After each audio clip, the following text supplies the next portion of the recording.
Never forget, our enemies want to stop us because we are the only ones who can stop them. And if these corrupt persecutions of our people succeed, they will complete their takeover of this country and destroy your way of life, and it'll be destroyed forever. You're never going to be able to come back. This country is so far down right now. We're really, truly a failing nation. They want to take away my freedom because I will never let them take away your freedom. And they want to silence me. True.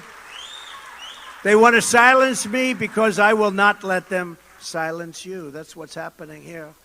It's an amazing thing, and it's a great honor for me. I have to be honest, it's a great honor. And when I see those poll numbers like I saw today, Morning Consult just came out with a great one. Anselm just came out with a great one. They don't love me, but they just came. You know, there's only so much they can do, right? But in the end, they're not after me, they're after you, and I'm just standing in their way, right? We know that.